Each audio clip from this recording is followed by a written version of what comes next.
I'm Graham Blackburn, and this is traditional woodworking by hand.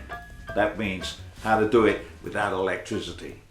Now, we're going to talk today about probably the most useful plane you'll ever need. It's called the jack plane, and as the name suggests, in a sense, it's a jack of all trades. It does a whole bunch of different things.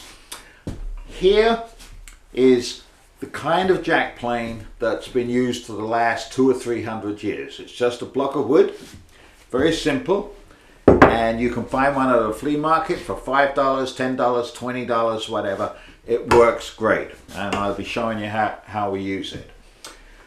Here's another variety that's a little more sophisticated. It's also made out of wood, but it's called a razzii plane because the back of it is reduced in order that you have better use of the energy that you put into how you hold the tote. The tote, by the way, is the proper name for the handle.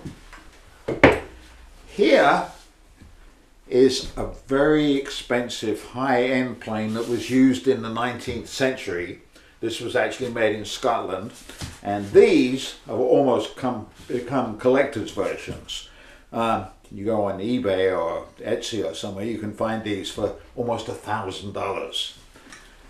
You don't need to spend that much money. If you want to really go for greatness, you can buy a Stanley type plane. This is actually made by Lee Nielsen, and these are only like maybe $200 or $300. So, what does the jack plane, the jack of all trades plane, do? Well, it does two basic things.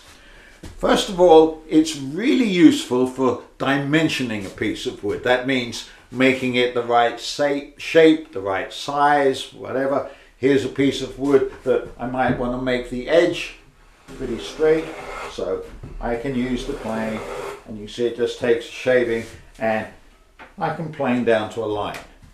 The other main job that a jack plane does is to flatten the surface of a piece of wood.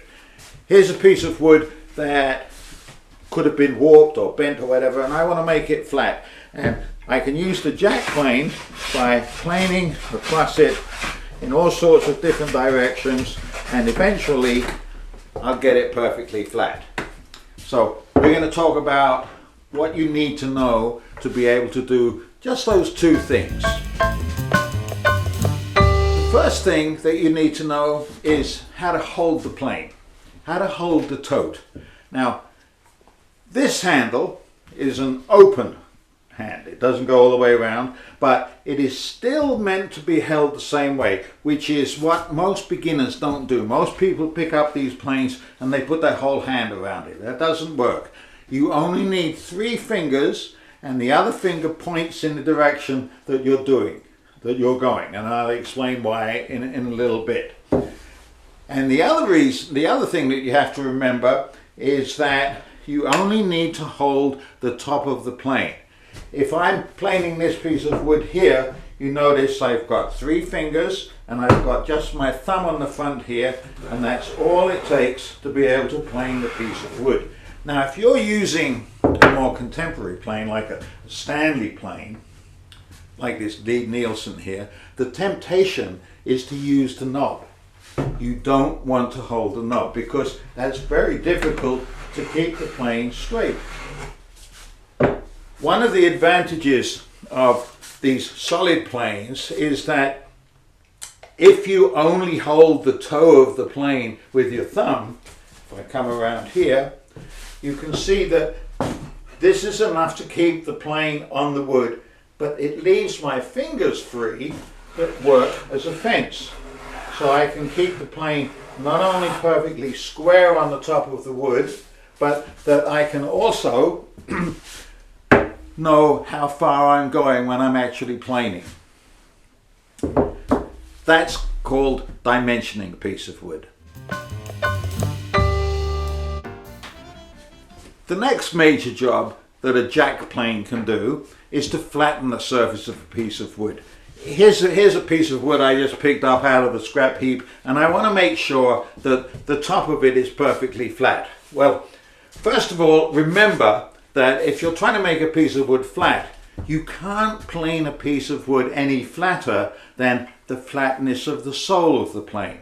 And this is one reason why I happen to like using wooden planes, because if I want to make sure that the sole is perfectly flat, all I need to do is to put it in the vise upside down, having removed the iron, that's the proper name for the blade, and then assuming that I've got another plane that's flat, simply plane its sole.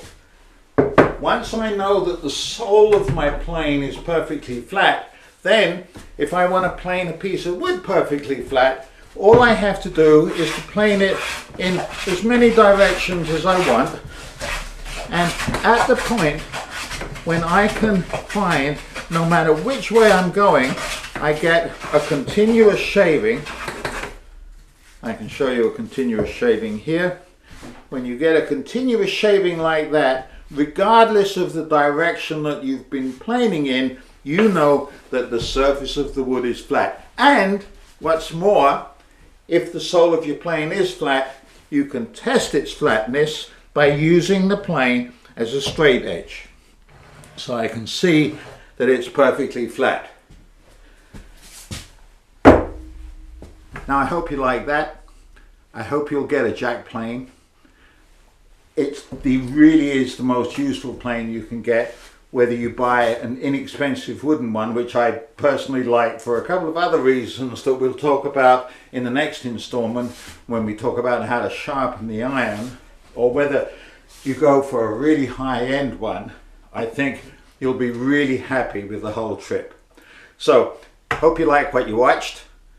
Be sure to press the subscribe button and the little bell that comes up afterwards, and we'll let you know when we're going to do the next installment. So good luck and keep planing.